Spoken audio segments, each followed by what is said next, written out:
we'd like to welcome you all, those who've been here before and those who it's their first time. As you can see up the front, we've got a fantastic collection of aircraft here to display today. But just before we do, just a few parish announcements. It's quite cold here, but we will have quite a lot of UV and the sun will be bouncing off the concrete. So just make sure that you have a little bit of sunscreen if you're out the front.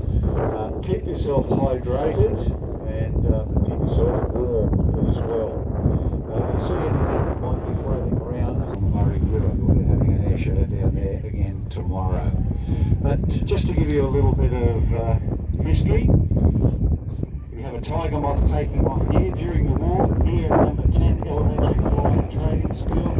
There were some 97 and 98 training pilots in the Aviation stage, the very early student stage.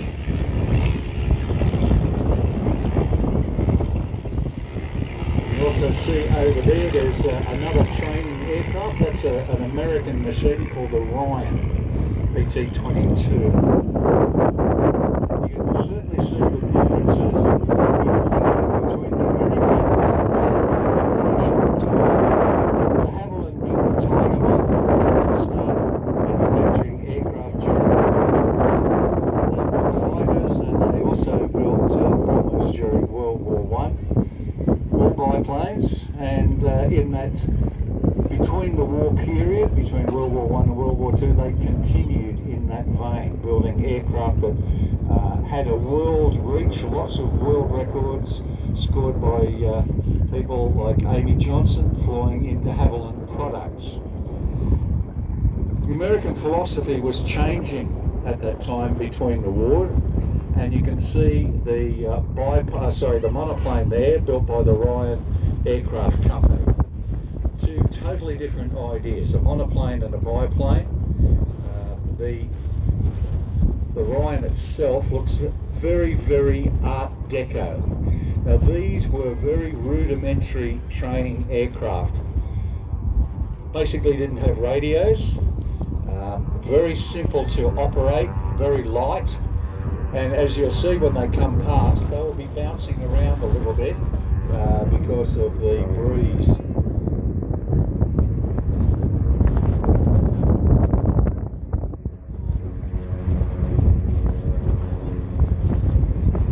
Tiger Moth, the silver aircraft, was donated to the museum by the Reed family. We have a second Tiger Moth in there that's undergoing maintenance at the moment. That aircraft actually served here during World War II with what was called number 10 Elementary Flying Training School. You can see the vast difference between the two aircraft types there, and you can see how they're bouncing around in that wind. Quite difficult to keep a very accurate formation going under these particular conditions.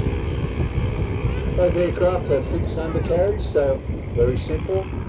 They're braced by wires coming from the top and the bottom of the wing. In the case of the Ryan, in the Tiger Moth, between the wings. Tiger Moth is actually the third aeroplane built by de Havilland's to carry that name. The first one was a little racing aeroplane, the M71 monoplane, very similar to the Ryan, but had a Gypsy major engine in it. The next was a trainer that preceded the DO-JD2 Tiger Moth.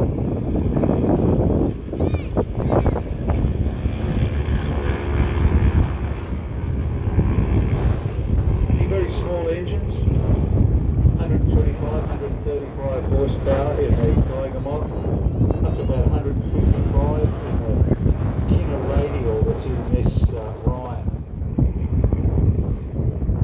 That aircraft had actually been modified to be more trainer friendly during the Second World War. Ryan produced an aircraft called the ST, the Sport Tourer, and it had a four-cylinder inline air-cooled engine, same as the Tiger Moth. They only built 5 of those before they started to strengthen the aircraft and allow it to do aerobatics. When the military got involved, they wanted a model and it had a slightly bigger cockpit so that you could get in and out more easily with the parachute. That was the same thing that created the Tiger Moth. It was difficult to get into the existing train at the time. So what they did is they staggered the wings forward, which meant they had to be swept back as well. And to improve the ground clearance, they actually lifted up the lower wing. Very simple aeroplanes like the Tiger Moth harks back to World War I. It has wooden spars, which are the main load-bearing members of a number of those early Ryans out here during World War II training. One of them was actually based here, and they had escaped from the Netherlands and East Indies.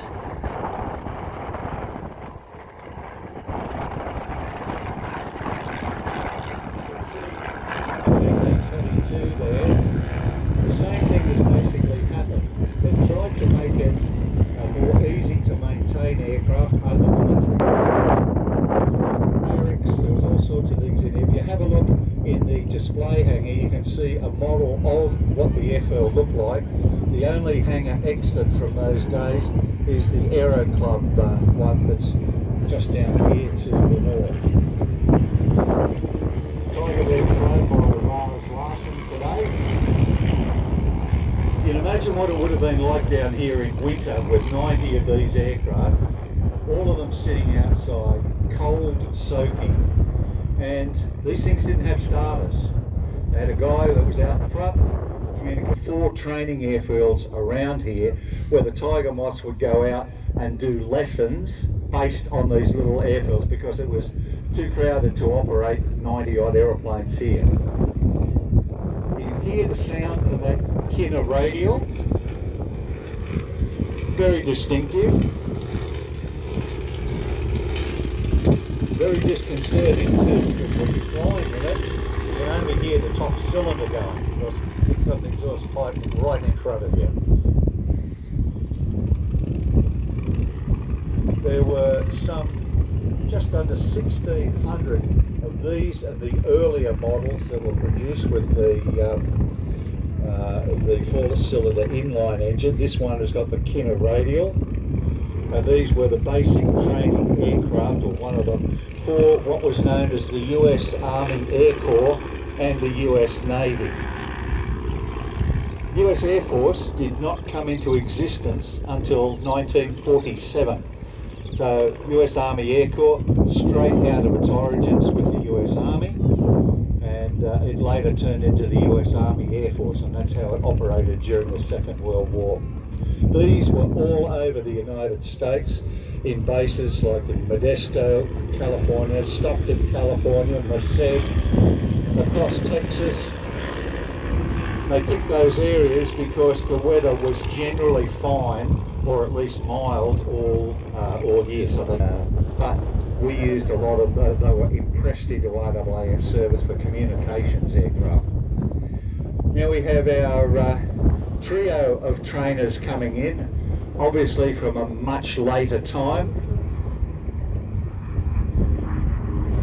This is the CT4 air trainer.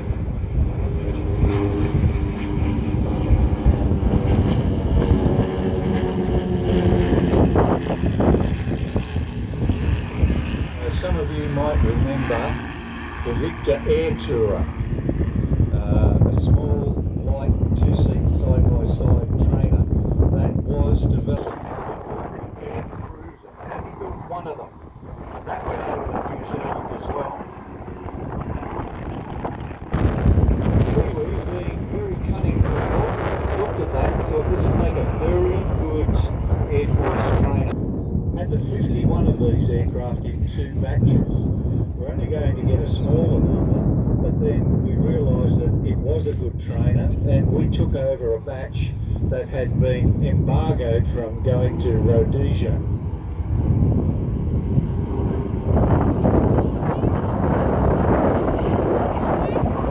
These aircraft were used to train Army, Navy and Air Force pilots, and there's a lot of what you would call pop rivets in them. And the early markings for the aircraft were yellow and green, as is one of these marked up today. That's how it got the name the Plastic Parrot.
Came out of service, they were disposed of and eagerly snapped up.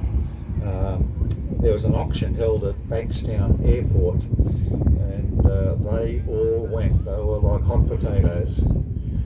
Quite a lot of them flying today in civilian hands.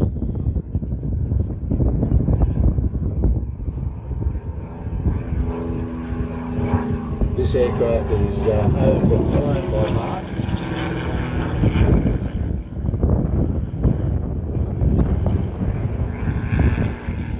We have a mixture of aircraft here today for the display. They come from private owners such as Doug Hamilton, Skates, Matt Denning, but we also have aircraft that belong here to the Temora Aviation Museum and also to number 100 Squadron. The Temora Aviation Museum was founded by David Lowy. He wanted to honour the heritage of the Royal Australian Air Force, Royal Australian Navy and Army, and he set up this museum. He started off very small with a Wirraway aircraft, this one that you can see here, and then expanded. But just before the centenary of the RAAF in 2023, he donated 13 aircraft to the Royal Australian Air Force for their centenary. And 100 Squadron was formed for the centenary, and it was formed out of the aircraft here at Temora, and also at Woodcook, which is the home of the RAAF.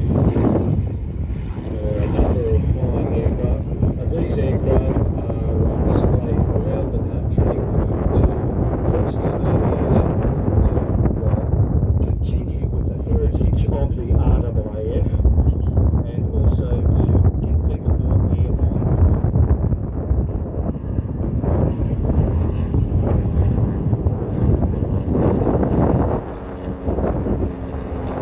Those of you who are looking green-eyed, you can see the markings on the tail of this aircraft are from the Aircraft Research and Development Unit. That's where Skates was flown as a test pilot. He flew a variety of aircraft, including the F-111, all the tests, modifications that were undertaken to the aircraft to see what could be done to extend their life, put new weapons on it, that sort of thing.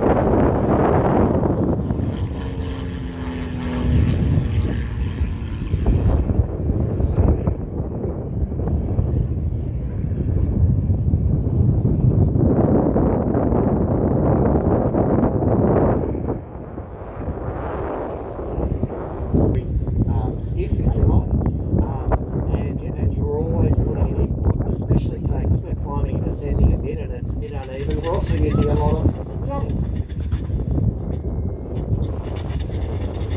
That was nearly a beer fight.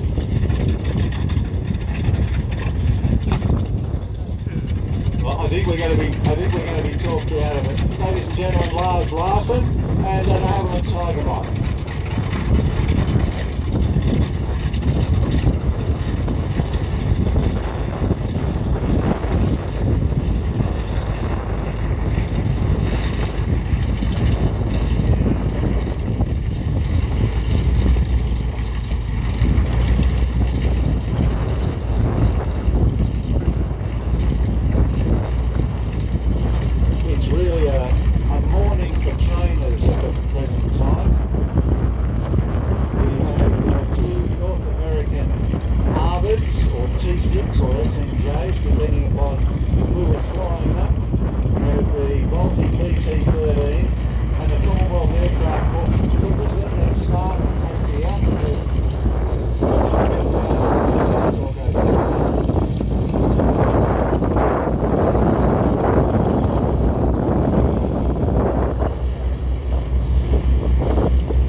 and they're direct drive.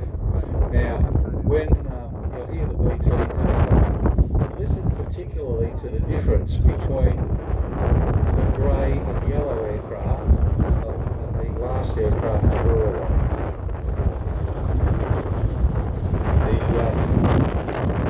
The noise difference is not the engines themselves, it is actually the tips of the blades of the propeller going transonic, and that's causing that noise. It's a very...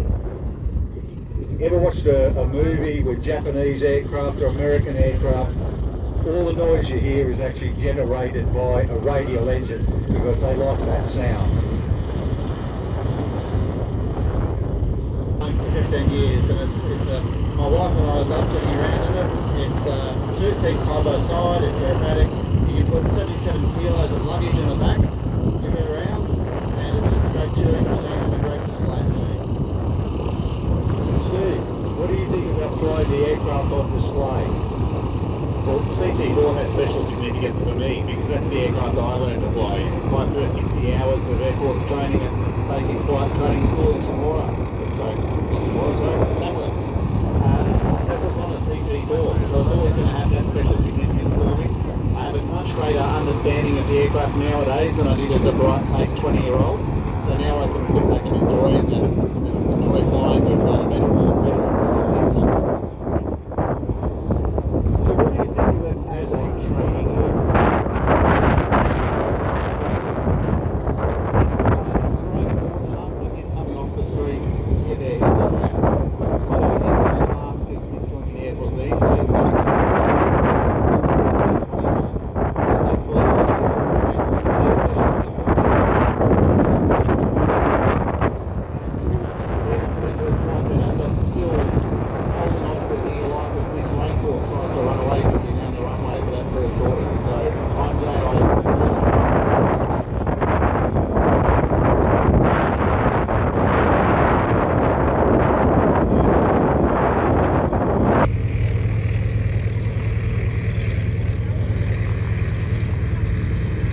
So if you have a look over to your right, you see the formation coming in now.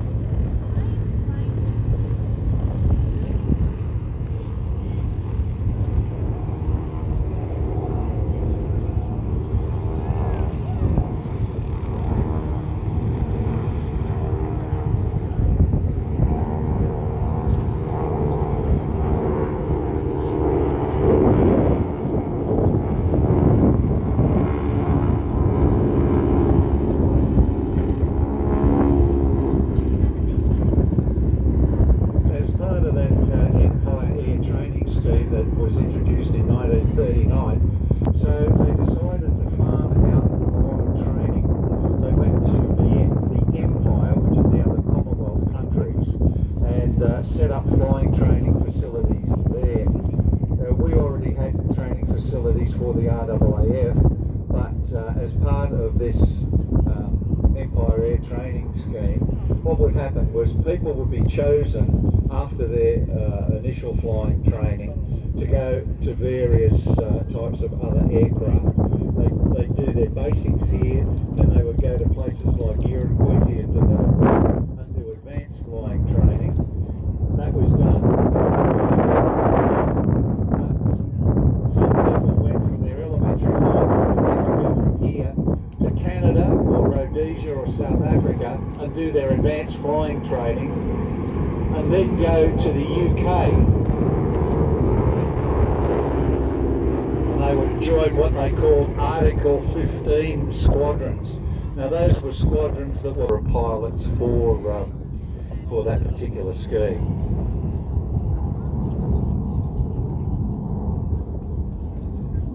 If you have a look at the aircraft, you can see that the Wirraway with the white leading edges and the white tail looks very similar to those other two aircraft. And there is a reason for that, because the basic design stemmed from a company called North American Aviation.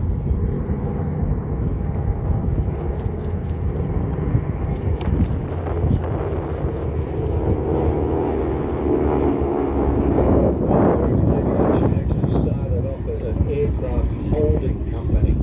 They didn't build any anything. Manufacturing and design company. They came up with aircraft like the Harvard or the T6 or the SNJ. They also came up with the P-51 Mustang, the B-25 Mitchell. Later on, the F-86 Sabre jet. To the XB-70 Valkyrie, which was a multiple supersonic jet bomber.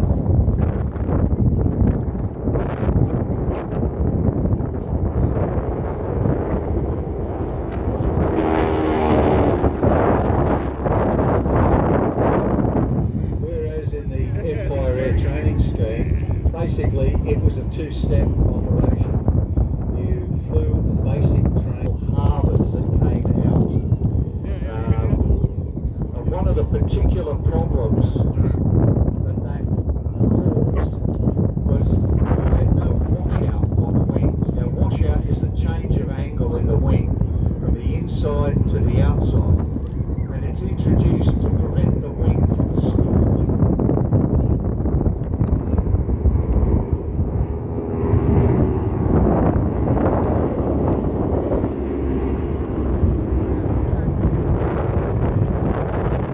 Say that an aircraft stalls, it has nothing to do with the engine.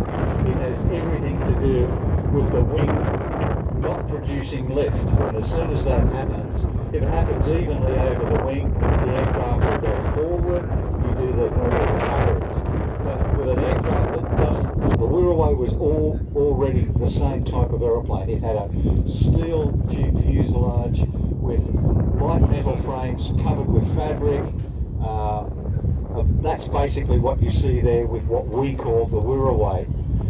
With the T6 later on, they changed the wing, they introduced that washout, they changed the shape of the wing slightly and the shape of the tail.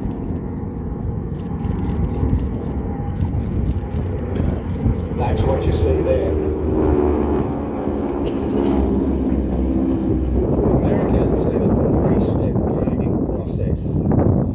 You did your elementary flying training on aircraft like the Temora. Then you went up one step. So instead of going from the little trainer to the advanced trainer, there was a graduation there. And that's what you see leading this formation, the BT-13. It was a basic trainer. It was heavier. It introduced radios and the constant speed prop, but it only needed their experience when they started flying the BT-13, and that gave it a bad reputation. It was called the Valiant by their PR people, but everyone who flew it called it the Vibrator, because just coming up the storm, everything shook.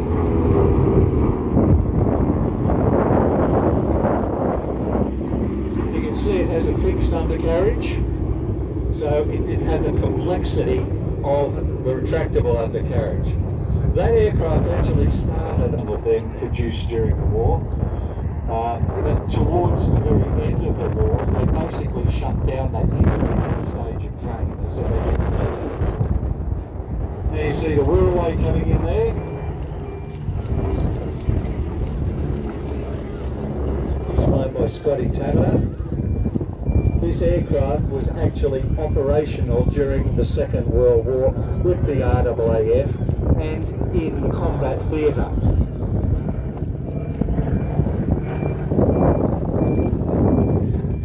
As I mentioned earlier, this was, we bought an example of each. They became A20-1 and -2. A20 was the serial number assigned to the Wirraway.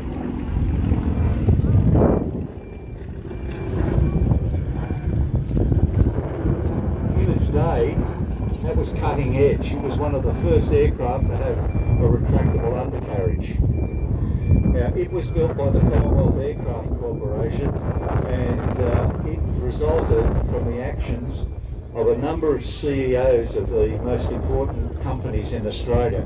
They could see that war was going to break out in Europe. We had no aviation industry. Basically, small runs of wood and fabric. So guys like Essington Lewis, He was the CEO of BHP, very aircraft minded. Pacific and Orient Shipping Company, industry, CSR, they got together and formed an aircraft corporation. They started to build a factory on the Yarra River in Melbourne. That was the Lewis Gun. These were used as our advanced trainer, but they were also sent into the operational theatre.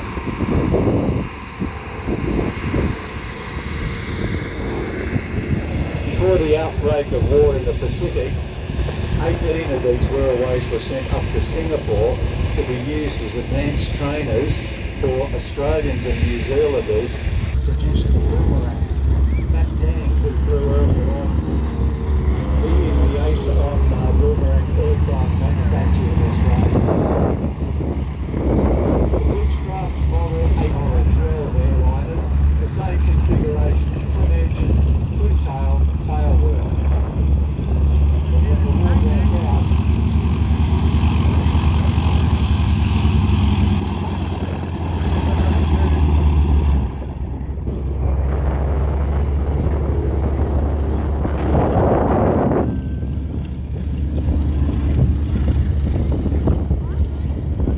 But when the war broke out, Lockheed was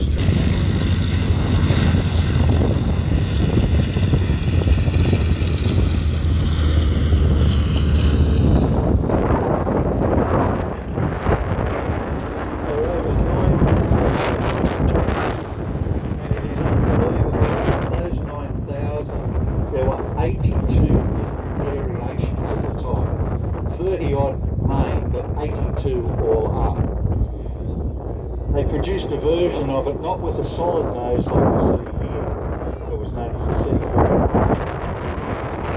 The first version was known as the AT-11 Cancer. It was fitted with a small turret. It had the bomb aimer's position in a plexiglass nose and an internal bomb aim.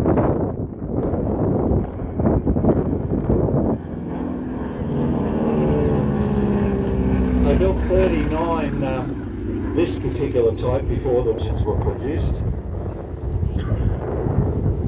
And it's the same engine that goes into our CAC built wind gel trailer.